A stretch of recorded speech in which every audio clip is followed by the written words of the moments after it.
been doing all season long. I wish. As he has taken the next step, winning his first title. Boy, do I wish that I had music playing and everything was back, because we are back. It is Full Press Hockey Weekly here on Look to get that fully calibrated moving Full forward. Press coverage.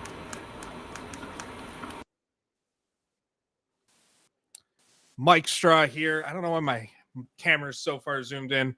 Mike Straw here alongside Chris Wassel, Jim Behringer. Guys, we are back in action for the first time in months. It's our season premiere after COVID destroyed me for 2.5 weeks. Somehow I'm still alive. And I don't know how I'm still alive, but I'm here. But guys, how are you doing on this lovely day? I'm doing good. How are you? I'm here. I'm here. Chris. It's been a while. It's weird. I gotta get back into this whole hosting thing. And also, why is my camera so far zoomed in? There we go. That's better. Mike is like 150%. Yeah. I'm just gonna zoom in for everybody. There we go. That'll be me the whole Whoa. show. We'll just kick him out then. We'll just kick him out. That's fine. Yeah, we'll just keep my eyes right here, and we'll be good to go. Guys, hockey season is here. Before we get into that, though, you can be sure to follow us at Full Press NHL on Twitter and Facebook. You can see it right on your screen there, youtube.com and twitch.tv/fullpresscoverage. Each and every Tuesday here, 7:30 p.m. Eastern. Guys, hockey's here, training camp is here, and today it's all about the 2022 NHL season storylines. We have a few we're going to talk about. Next week, we'll have our full preview of the season, give our predictions, and arguably, I'm going to try for the first episode back, not go on a Dave Hextall, Seattle Kraken, worst coach ever rant. I'm going to try not to do it today, and I'm going to save it for next week. But are the Kraken even relevant? So do you really need to do that anyway? Maybe not. Nope. If I have to do that last year, yes. This year, no. There's their second year. Their Atlanta Thrashers level bad. And that's just where we're at right now. So we'll kick things off first, guys, with how have you guys been enjoying seeing training camp back? It's been great. I love it. I mean, Devils training camp back. Everybody's back. Got preseason hockey on tonight, so that's good. A little weird, though, to be honest. We're kind of like back to the regular schedule. It's nice to be off, though. Let's be honest. Like, a nice little vacation, nice little relaxation, not much going on. Everything's kind of ramping up. But what the big thing for me is, like, I think everybody nationally is, like, beat it to a dead horse, but, like, you see all these guys come in, and there's, like, every team's like a mash unit. It's like, wait a minute, what did these guys do all summer that these guys are hurt, hips, knees, like, what's going on? Well, they don't get surgery right away? It's like, come on. These guys are overtraining way too much coming into training camp, and you got a litany of injuries to begin the season. I feel, not just with hockey, and maybe I'm just because I'm noticing it more, I don't know what it is, but I feel like every sport this year has dealt with that because it's been the first year of normal training, I guess, in 2 years now. So maybe I don't know what had something to do with it, but it feels like every sport coming in has dealt with, like you said, a litany of injuries more so than ever. And yeah, I feel like every day there's something new around the NHL of like, this guy's hurt, that guy's hurt. This guy's going to be out 7 months. I mean, we had the news today that John Tavares is going to miss the start of the season for the Leafs. So it's yeah. As Chris says in our chat, the injury ninja's undefeated. Yeah, but he's starting too soon. Yeah, he really is starting too soon, to be honest. Let us have some regular season games first, damn it. I mean, let's be honest, though. It's crazy. Like, this guy's hurt, that guy. I mean, it was the day that Montreal started training camp. Like, like half the team was announced like on the injury report.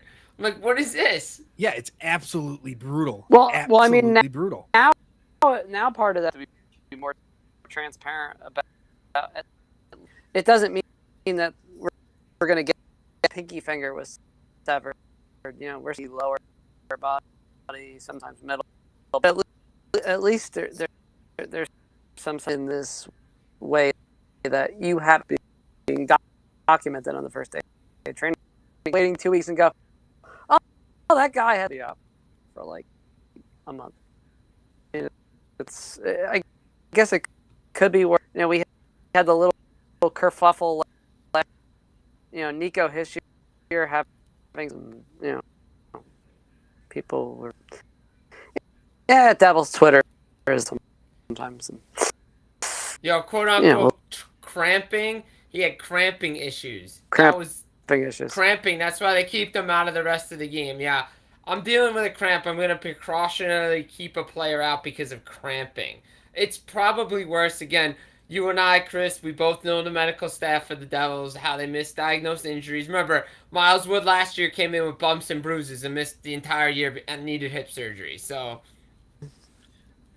yeah, the cramping thing, I hate, and I get it, but I also hate how cryptic teams are with injuries. It's like, we need to know. Let us know. You're not guarding nuclear codes. Come on.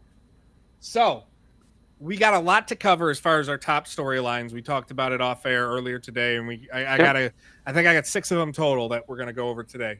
Again, next week we'll have our full season preview, but we're going to kick things off with arguably the most surprising move of the offseason, and that was Johnny Gaudreau signing in Columbus. yeah. The question becomes, how will Johnny Hockey fit in Columbus, away from Calgary, outside of that hockey crazy market type of thing? He wanted to be closer to home. He didn't end up in Philly, which no one thought he was going to ultimately end up in Philly. He didn't end up in Jersey. He didn't end up on the Islanders, which were apparently some dark horse. No one had, if you said Columbus, if someone predicted Columbus was where he would go, they'd be lying, because not a single person, other than maybe the diehard Columbus fanboy, thought. And even they didn't think he was going to Columbus. Like, I remember when we were doing our free agency preview, I talked about Columbus having to do something, like make a move to really like convince Laine to stick around and excite that fan base.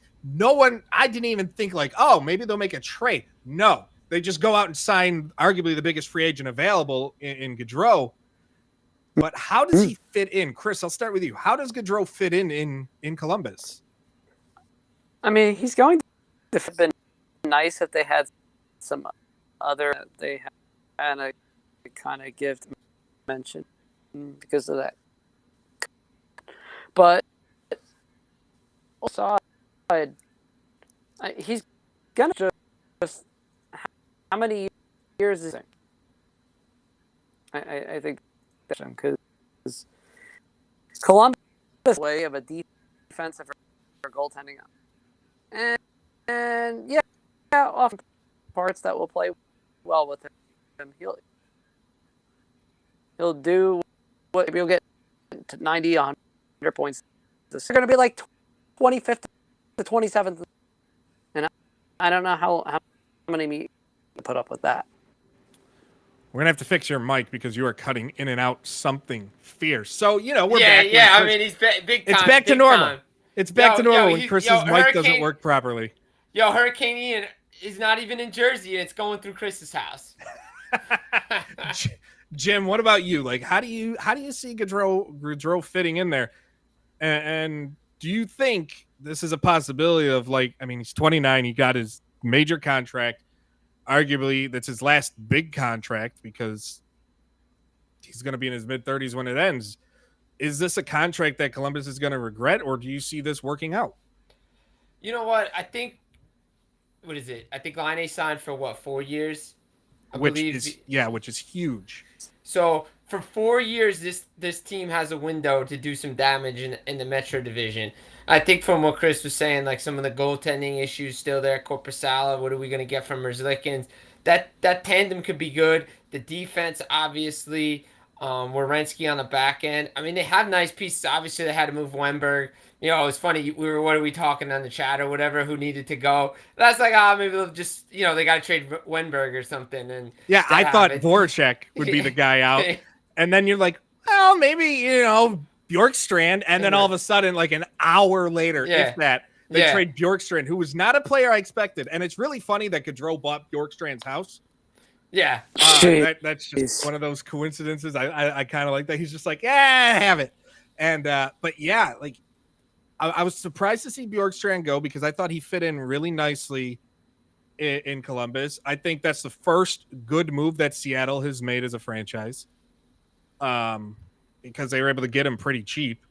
But the idea of Gaudreau on the left, you put Laine on the right.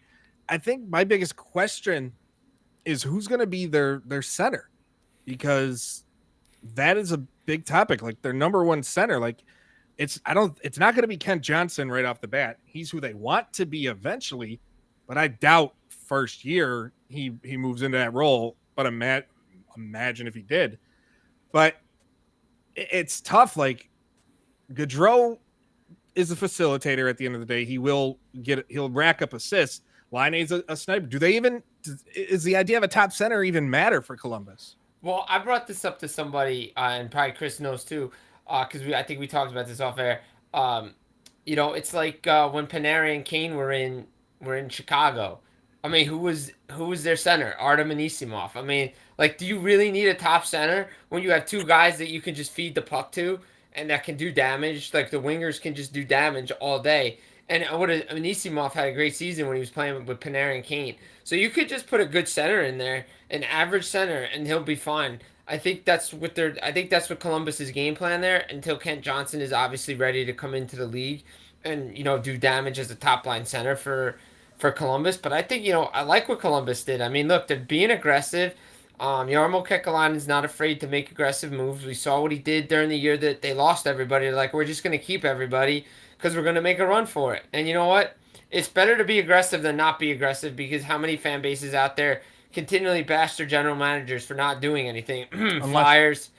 So, I mean, look, it's interesting to see that, that the Columbus Blue Jackets was a destination for Gaudreau. I like the fit. It's an interesting fit because he left money on the table in various places. And again, anybody who thought the Islanders were going to sign anybody doesn't know Lou Lamoriello. So I'm just going to throw that out there right now because... And the Flyers, Chuck Fletcher was not going to make that work. He came out and said, they're never serious. You call bull on that because it was the fact you couldn't afford them. Well, I think they couldn't make it work because they go out and they extend Rasmus Ristolainen. Well, I don't know if it's just Ristolainen. I think they didn't want to give up the first-round pick with JVR. All they really had to do was give a first-round pick in JVR to Arizona, and they would have had the space to do it. Yeah. But Chuck Fletcher's like, well, Connor Bedard. It's like it's not guaranteed the Flyers are getting the first overall pick. Yeah, I mean, even Buffalo was willing to take JVR for a first, with first, and yeah, but that was the only way they were going to take him. That was the only way anybody was going to take him, and rightfully so. You're not going to help out a team like that trying to get a player like that and not get a first-round pick in return. Like, there's no way. Any GM who would accept anything less probably should be fired. Maybe his name was Rob Francis. Maybe they should call him. They were going to start with that already. Yeah, it took me 10 minutes. It took me 10 minutes to throw a jab in at that stupid, terrible organization with the worst GM and coach in hockey. Anyway, so moving on from Gaudreau, we'll stay in the East, and we'll move to your neck of the woods, tri-state area. Tri-state. And we're going to talk about the New York Rangers and the guy who should have been the 2021-22 Jack Adams Award winner, Gerard Gallant. I keep things going. And the New York Rangers and Chris Kreider, can they continue, or can they repeat the magic they did last year? Can Kreider hit 50 again? And can Gallant in year 2 get his team to play the way they did last season? I mean, I would say they definitely could play the same way. I don't know. The problem is they outperform their bad analytics pretty much game to game. That just means numbers don't mean everything. Right, exactly. But the biggest thing to me is, are we going to see these offensive numbers continue where guys are going to be putting in 50 plus? Like for Kreider, he had a bunch of like garbage goals, in front of the net goals, power play.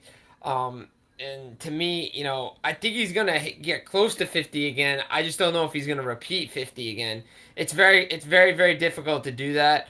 But the Rangers definitely are a team in the Eastern Conference in the Metro Division that everybody is pegged near the top of the division again, and rightfully so for what they did to run the conference final.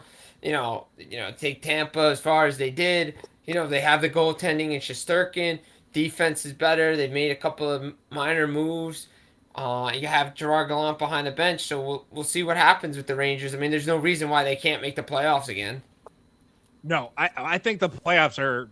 I'm not going to as close to a guarantee for this team as possible unless things fall off. Like if they come out and in the first month of the season they lose a couple players due to injury, then all bets are off. I mean, that's with any team that's expected to make the playoffs because they arguably have one of the best, if not to be a top 3 young defenseman in the league, and Adam Fox, who just seems to keep getting better and better.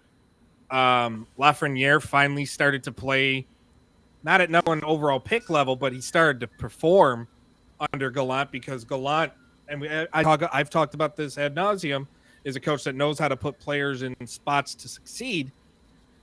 But then they still have Panarin, and Panarin is just otherworldly with the puck on his stick. So and Zibanejad is coming to his own as a number 1 center. So they have everything there.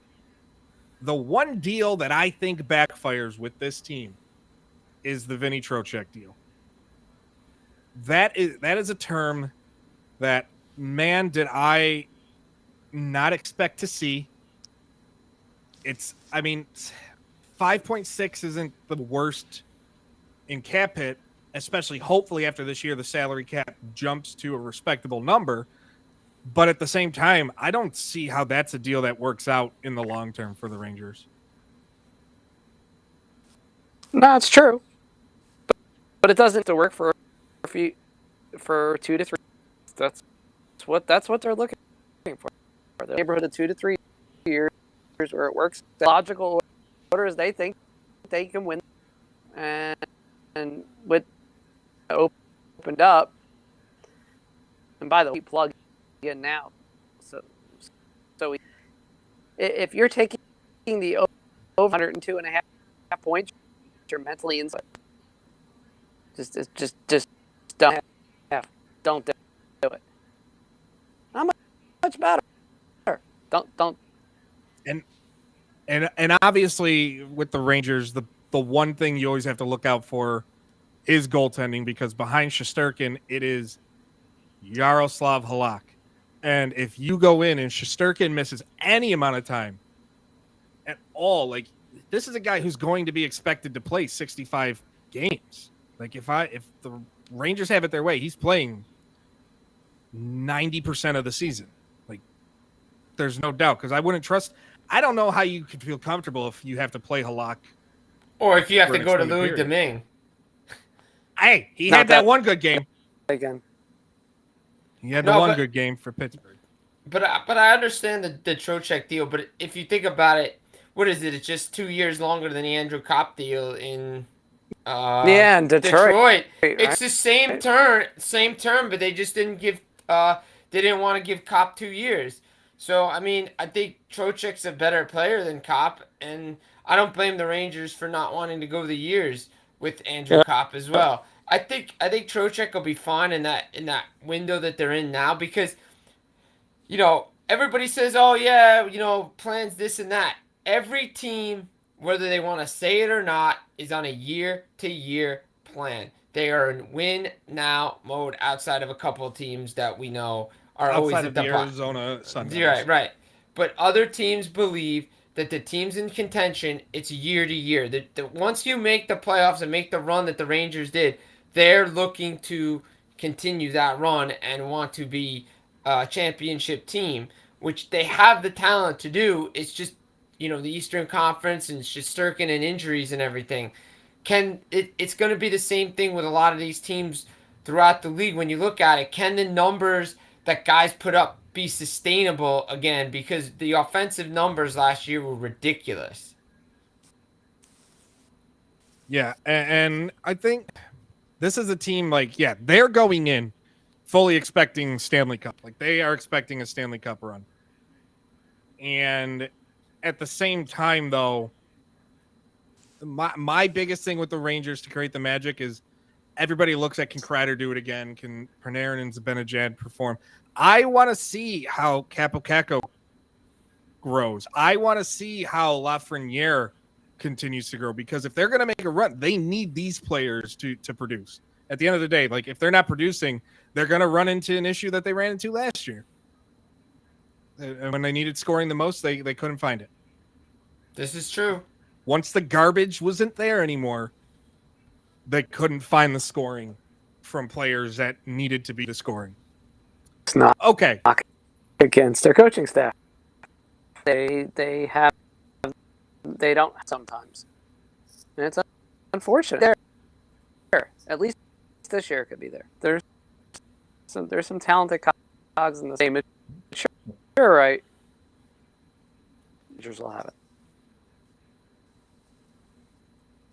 So, moving on, we'll stay in the East, and then we'll go out West. We're basically going to do the East, and then we'll go out West.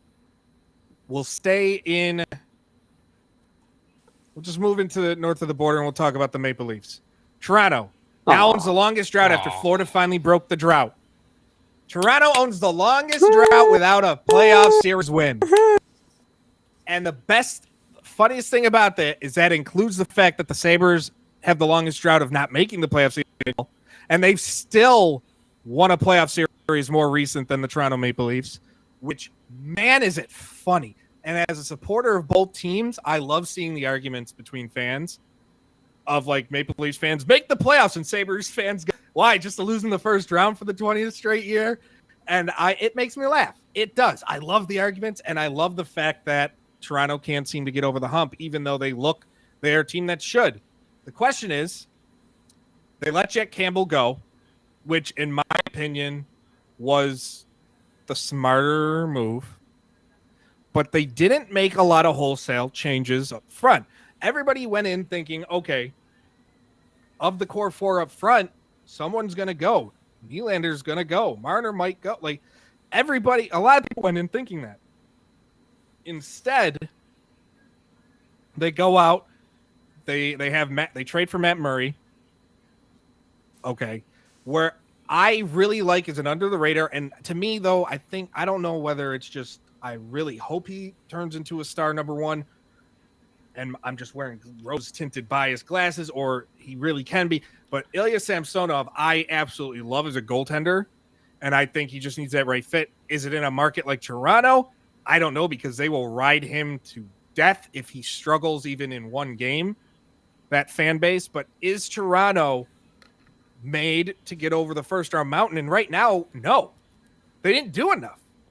Kyle Dubas, like, for the most part, in my mind, sat on his hands instead of making and it's like, oh, we like where we're at, blah, blah, blah. No, they didn't do enough. And you've seen this group lose year in, year out in the first round. How can you continue to go with that group and think, okay, this is the year we make a run? I don't see it. To me, there'll be another great regular season team. Austin Matthews will hit 50, 60 goals again, because that's what he does. And the playoffs, teams that know how to play defense will find a way to shut him down from scoring twice a game. And everybody else will disappear like they seem to do every year. And Toronto will be out in 6-7 games. Yeah, I mean, look, to me, the biggest question for Toronto was the goaltending. I mean, can Murray and Samsonov be the I want to see dynamic duo to do it? Because, look, the last time Murray let's be honest, the defense in front of him in Pittsburgh and in Ottawa were a lot different. He's more of a system goalie. Murray is. I mean, he had Fleury as his backup. So maybe the competition from Samsonov will make Murray better. You know, we'll see what happens there. I mean, the back end, again, for the Toronto Maple Leafs, it's about believing and playing defense in front of that team. And And again, they have to get grittier. They have to learn. Like, I know it's about learning to lose and all this stuff, but they eventually have to take these lessons and realize, hey, maybe what we're doing, let's not, like, I know Dubas has a certain way, and he's like, oh, I won in the AHL. I can do it here. Like, you have to realize that come the playoffs, it's different. And it doesn't matter the 100-point seasons, the great regular seasons.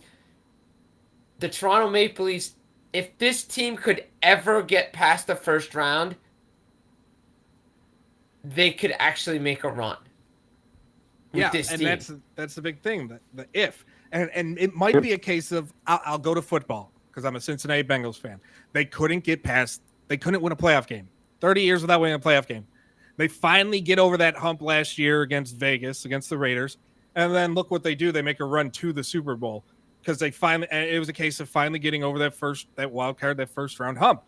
So Toronto could do it. They're talented enough to do it. But how many times do you lose in the first round with the same group before it weighs on them so much that they think it's never going to happen? Like we're hitting to that point. And the voices in the room got to change. You got to bring in the guys that have been there before, too. But the problem is you have half your salary cap tied up in 4 guys. And I think the biggest problem has been that the fact that I think this whole not trying to knock on Tavares and everything because he's really been good for Toronto. But I think that contract really threw a wrench into this plan because I think if they had that money, they could be a little bit more balanced up front and balanced on the back end to fill the holes that they really have on this team. And you look at Austin Matthews, and he's going into year 7. He's made the playoffs every year, has no taste of success of what it's like to win in them. You got to say about the Matthews kid, though, you have to say that each time he's gotten to the playoffs, he's got a lot better. And he seems to be the guy that's driving everything now for Toronto.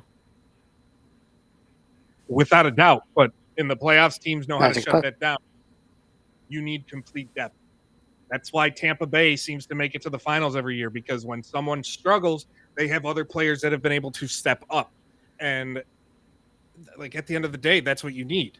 If Stamkos gets shut down, Kucherov gets shut down, they have Braden Point coming out of nowhere or coming up and producing. They have Sergachev producing. They have Victor Hedman. And that's where Toronto's issues are. It seems like if someone shuts down 1 or 2 players, they got no depth because, like you said, half of their salary cap is tied in 4 guys. Yeah, so I mean, if you look out west, it's the opposite with San Jose, where they're trying to unload on the back end because half their cap was on defense. They got rid of Burns this year, but they're still trying to probably move Vlasic or try to get Carlson to get his deal off their books too. Because talk about a bust of a contract. That has to be one of the biggest busts, and there's still 5 years left on it. Oh. Yeah, exactly. So okay. So the last team in the East that we're going to talk about here is down in Florida. They signed Spencer Knight to their 3-year extension. What does this say? They finally got over the hump last year, won a first round. What does this say, though, about Sergei Bobrovsky? Is it, pun intended, night for Bobrovsky in Florida? I know they tried to trade him in the offseason, but no one's touching that deal, and so. Like, that's another deal. If you're going to trade, you need to give up a first-round pick. But here's the thing. Florida doesn't have any for the next 3 years because they just like to trade them away. And they traded another one. They get Matthew Tkachuk. And we'll talk more about Florida next year and their status in the division as a cup contender and things like that, and losing who I thought should have been MVP in Huberdeau. But focusing on the goaltending, is this Bobrovsky's last year in Florida, do you think? Because Knight's contract doesn't kick in until next year. It's only $4.5 mil cap hit, but that's still 14.5 tied up to goaltending after this season. Yeah, I mean, I think we're gonna have a Vegas situation on our hands down in Florida with Bobrovsky and Knight. I think we already do now, even when they drafted Spencer Knight. I really do. I think we're gonna have an issue here, and I think if Bob doesn't perform, I think they're gonna try to look to move him again, because I think somebody wants to. I think they look to get rid of him and go younger with Spencer Knight because they believe he is the future. I mean, there's no reason why they would have taken him that high in the NHL draft if they didn't believe in him. And I think they're trying to give him every opportunity to take the job from Bobrovsky so they can be like, all right, look, we have to trade this guy. Yeah, they're basically with that extension telling Knight, all right, give us a reason. Give us a reason to make you the guy. We're paying you to be the guy at this point, at an early starting your career guy, but give us a reason. And when you look at teams, like what team would willingly take on a Bobrovsky contract? Like, I don't even think Arizona would be dumb enough to take on that because, again, you're not getting a first round pick out of that because there's no first round pick to get. I mean, they have to find some way to switch. They're going to have to get really creative to do it. The going thought is by next year's trade deadline. Yeah, it's just tough though. I can't see that being a move that's made in season at all. Like, what team in season would take that? Because then there's salary cap. You have to be cap compliant and things like that. So I know one knew team that would. Go on. If it gets to that point, that's absolutely crazy. But if out in, it might have to be. Look at the Vesky won't beat us anymore, and we'll get a few wins a year. It's like Toronto, Rangers. There's certain teams that well against that he tends to shot at this point. That would be one team. There, like it's just whether they're willing to act the trigger. Yeah, and who knows? And I mean, he's only halfway through. He's in year 4 of a 7-year deal. And the thing is, we all knew it's crazy. When this deal was signed, every single person knew this deal would be an albatross within 2 to 3 years. And that's exactly what it did. By year 3, it was a detriment to a team trying to win the cup because you could take that money easily and bolster places that need it. And granted, I know they went out and they got Matthew Tkachuk and things like that, but this is a team like you could bolster a defense that needs it with that money that you'd save.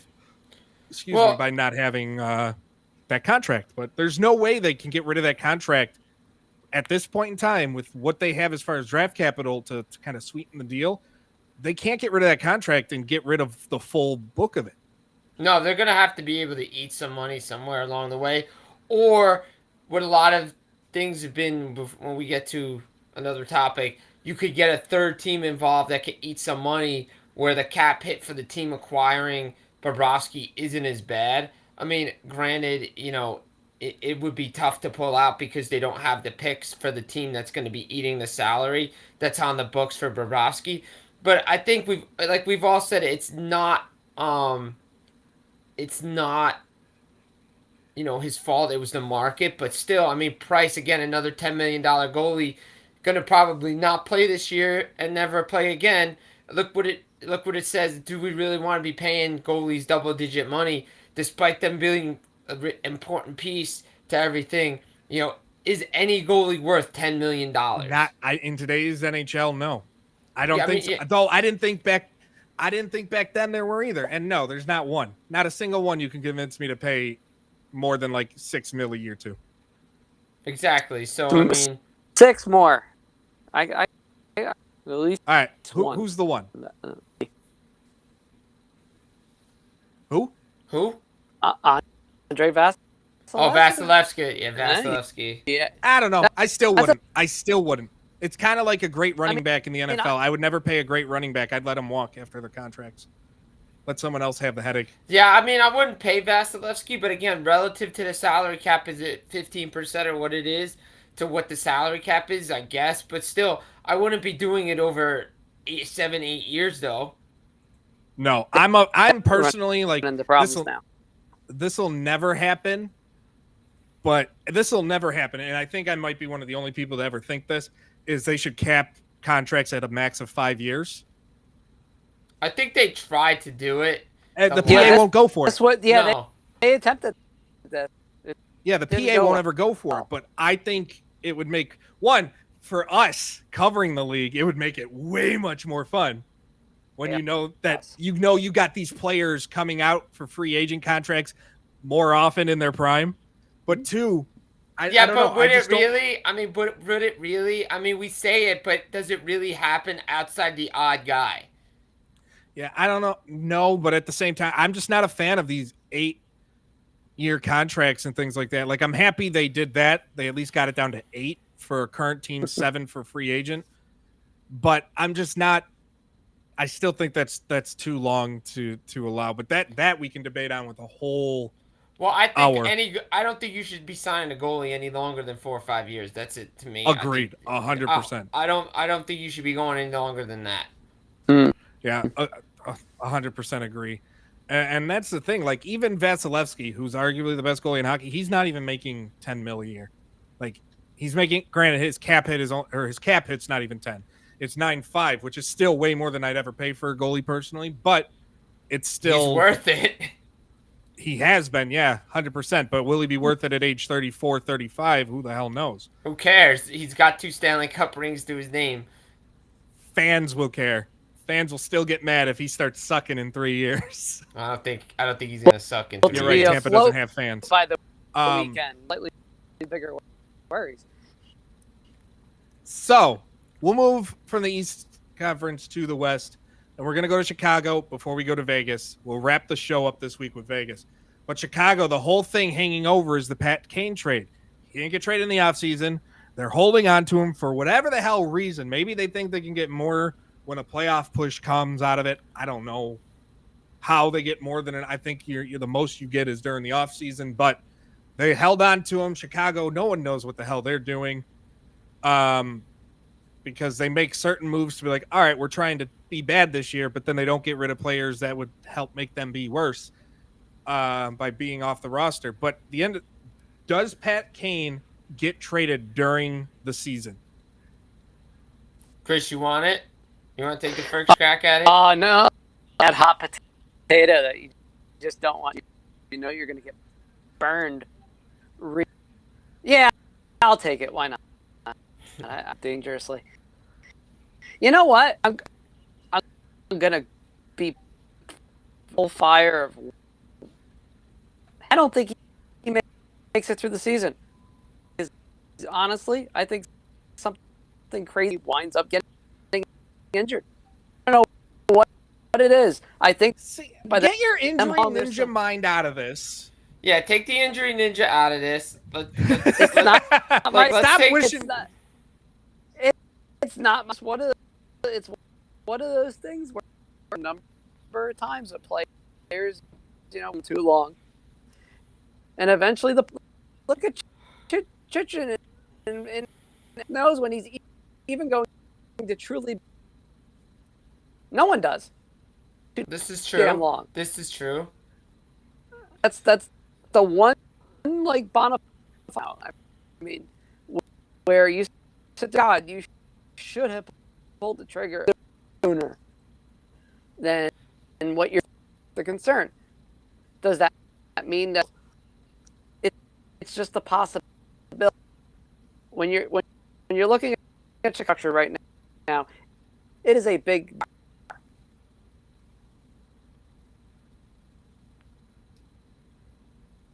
Jim, what do you think is going to happen? Look, I think, to be honest, I think he's going to eventually be traded and maybe closer to the deadline. To be honest, I think they're going to try to work some things out. I mean, look, as Kane has said, as Davidson has said, they've never really put in the trade requests that everybody says they've had that's been there before. I personally think that, I think they're going to try to let it ride out, but I know probably Kane is not upset from what he said coming out of training camp. Is like his heart was broken twice. Once when Panarin was traded and now when DeBrincat was traded. I mean, the two guys that have been on his wing, all of a sudden those guys get traded. Everybody thought, oh, the Rangers, oh, this team, that team. And as I mentioned before with Bobrovsky, with Kane's salary as well, you can make a third. Chicago has the pieces to make a third team get third team involved to eat salary. It's to just make a lot it easier. Yeah, but it's also a lot easier to trade him because he's a free agent after the year. Right, exactly. Same with Jonathan Taves. Both guys are, but if there was a couple years left on their deals, I would say they're probably going to be lifers in Chicago. But again, what are the conversations going on in the back end? The rebuild. Taves has come on and said he's not really a fan of it. Like, what's going on? But they're going to give it a go. I mean, look, Patrick Kane, a couple years ago was in a conversation for MVP, and Chicago wasn't even close to sniffing the playoffs for what he was doing in his point production.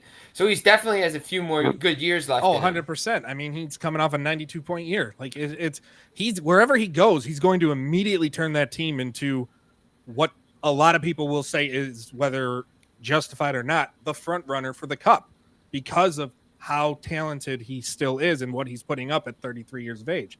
Like 15 years in, and he's still 92, averaging 92 points a season. Yeah. I mean, 15 years into his career, and he's still putting up those numbers. Like he is, without a doubt, one of the best. At the end of the day, one of the best American players ever. On the ice. I don't care. Like off the ice, I'm not. There's a lot we can debate on that, but on the ice, he's one of the best American players ever, and he should be right up there and talked about in the same breath as like a Crosby and an Ovechkin for longevity and how good he's been. True. If not better than if not higher than a Crosby, because Crosby unfortunately has had health issues throughout his career. Granted, a lot of them are like some of the concussion issues you can't predict, but the wrist here and there, some kind of availability. Hand, Availability is the best ability. And when you're looking at it, you have Ovechkin, you have Kane as two of the most reliable producing forwards of a generation, without question.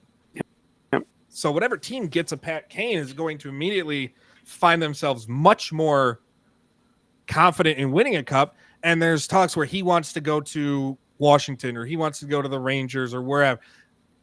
Good luck. Yeah, how are you going to make that one work? Good, a third team. Desperately. Right, exactly. But good luck. Like, he's going to end up on a playoff team, but I would be hard pressed to watch. He ends up in like Tampa. Like, just watch. I don't know. I know I'm trying to make a joke, Jeff. but seriously, you're making a joke, but at the same time, because of what Tampa has done, I mean, I'm just saying it could happen, and I wouldn't be surprised. Good point. Here's the other thing too. All right, before craziness. Real quick, go back to that question real quick. Started. Ooh. Yeah, all right, Chris. Ooh. Look, I will say, in fairness to Kirby Doc, the coaching staff didn't really put him in a position to succeed. And B, I don't feel like they ever injured, gave him a chance. And he was injured a lot. Yeah. So I want to see what he does with St. Louis, and I want to see what he does in Montreal, because I think this kid has breakout potential. 100%. Yeah, he's got a chance. And that's kind of one of the Blackhawks success. Couldn't develop it. First, they compounded their own problem. The quote unquote happened last year. Some certain player was out. Was he? That's for another time. Bottom line is this: Kane is Kane. Next year, his contract. I'm just saying, just below 35. But the question then, though, he gets traded before we move on to our final topic of the night. He gets traded. Realistically, where could you see him going? Because there's one team that I think, I feel like any move that is made is going, no matter where he ends up, because of how the salary cap is in this league, a third team has to be involved, or Chicago has to be taking an expiring contract back. Mm-hmm. Has to be. Mm-hmm. Where do you realistically see him going? Because there's a couple teams. There's one in particular that I could see trying to make it work. Gonna need a third team or contract to go back. but a team that I could see trying to at least make a run at them, and that's St. Louis, because I feel like he'd be a perfect fit for what Berube wants to do there. Granted, St. Louis does have 2 contracts coming off the book after this year, in O'Reilly and Tarasenko. Do I think they would trade one of them to get Pat Kane because of the cap space? No. This would be a move to that you're going for it again type of move, and they'd have to bring in a third team. But St. Louis is a team I'd keep an eye on. I think LA would be a team to keep an eye on too. Yeah, they'd be another team. The LA thinks they're close. Yeah, it's just they'd have to finagle cap space around as well. They'd have to get a third team in. I mean, what about what if the Sabres are close to a playoff spot? I personally don't think that happens. I don't think he wants to come back home. People keep saying it. I think he comes home all the time during the offseason. Like he still lives in the South town. Like, but I don't think he wants to play here because we all know, at least I know, and people in the city know what that would do. Right. It would be like, oh well, I think it would just mess with what they're building. I think Kevin Adams has his own thing, and Granato has a good thing going. Where I think they don't want to do it because they have a good group of young guys they really want to not take spots away from. I mean, the other options are like down in Florida to see if they can make somebody down there can make something work. You know, you look at the Canadian teams, like who can make it work up there. I mean, there's really not a handful of teams that really can truly make it work without getting a third team involved. Yeah, even like I'm thinking like, okay, here's a team. Like, what about a Dallas? They can't do it either. No, no team because of the NHL trying to make up money for loss when they were playing in empty arenas, and like the salary cap just hasn't risen to where it should be, and these stupid contracts we're still getting doled out when they shouldn't be because of money. And yeah, to me, this is we're in the toughest era to trade that I've ever seen until the cap goes up, and it needs to go up after this year, like a good amount, not just 2-3 mil. Like I'm thinking like it needs to be up like 90 plus after this year. And then we know they can make it work because of the TV deals they got from both Turner and ESPN. They got a dual deal thing with money. So and ads on the jerseys. Like they can make it work. It's just, man. Do they choose to make it work? Yeah, that's the biggest question. That's the only way I think he gets traded. They got like a third team, no matter what happens. A third team needs to come in unless he's going to a bottom feeding team, and he's not going to accept that, obviously, nor should he. All right. We got 10 minutes left. Vegas, baby. Vegas. They missed the playoffs for the first time. They trade everything for Jack Eichel. Jack Eichel not only misses the playoffs again, but also gets another coach fired. Granted, we all knew he should have been fired. He was a terrible coach. Everybody knew that. In over his head. But it's just really funny to me that he gets traded to Vegas, gets to go to a team everybody thinks is going to make the playoffs. And not only does he miss again, but then the coach gets fired and they're back to square one. Now they go in Vegas with absolutely in cap hell, currently sitting 10 mil over the cap limit. Players on long-term IR. Goaltending that no one knows what you got in Aiden Hill and Brossois, but he ain't even going to start the season. No. Logan Thompson, like no one knows what you have. Like you look in. Well, you know what you have in a small sample size with Logan Thompson. But that's very small sample. But that's it. Like you don't know what anybody else can do. So the question is, can Vegas get back to the playoffs after missing it for the first time in franchise history? Or like we've talked about, and Jim, you brought it up a lot before we took our summer break. Is Vegas now hitting the woes of an expansion team where they're going to struggle? I mean, I wouldn't say struggle, but I think they're going to, realistically, you're not going to make the playoffs every year. Like, you're not going to the playoffs. You're not going to make cup finals every year. But Vegas was a team that had a core, that had this chemistry, us against the world. You know, we're the misfits, We're going to band together. Look at the guys that left that room. Nate Schmidt. Guys talk about it still. Why did we get rid of Nate Schmidt? Why did we get rid of this guy? They go in and get Mark Stone. Bring in Pacioretty. Then they get rid of Pacioretty. Then they bring in Eichel, Pietrangelo, Alec Martinez. The list goes on. They get rid of Fleury. By the way, Vegas had the best goaltending duo 2 years ago. Now they're meh. And they kept the wrong one. And they kept the wrong guy. Leonard's hurt. Brossoit's hurt.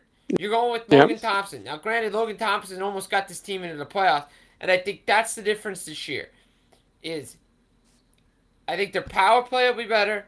I think Bruce Cassidy can get this team there. He's a much better coach. Let's put it that way. We all know he's better than DeBoer. Oh, way better. Way better than DeBoer. It's not even a question. He's way better than DeBoer. But the issue's going to be, can Logan Thompson repeat the success he had towards the end of the year where a lot of teams didn't see him, which he carried over in the World Championships for Team Canada? Teams are going to get film on him. Where's Aiden Hill fit into this? Can their defense be better and the power play? That's the big thing, too. And the two X factors for me are, can Jack Eichel stay healthy and produce, and Mark Stone? If those two guys can be healthy for a full season, Vegas has a shot. And that's a big if, because it hasn't happened in a while. And at the end of the day, like, Eichel came back and he looked solid, but he still, you could tell he was a guy coming off a neck surgery. And hopefully like a full year in him playing will help that, because he is a top tier talent.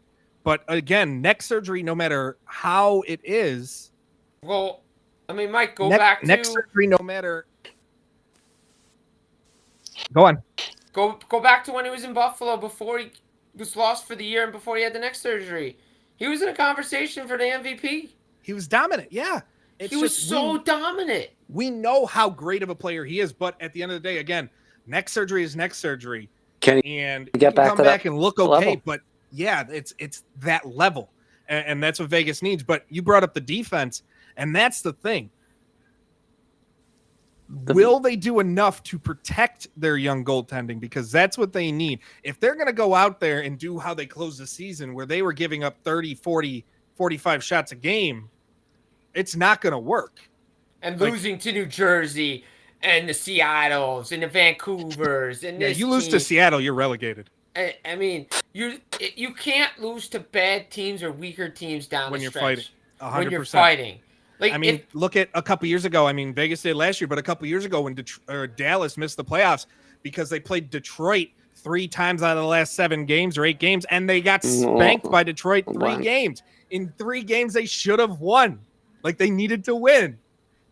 You can't fight for a playoff spot and lose to these bad teams. And Vegas, Marchessault is still a solid player. William Karlsson he earned the contract off 1 year and has not been the same since.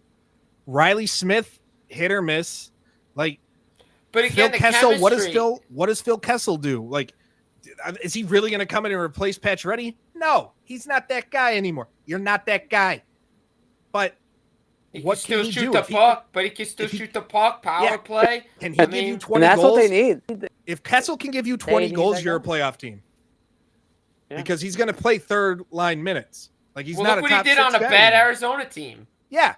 But he's going to play probably with a guy. He's going to probably play with a a Stevenson or bad.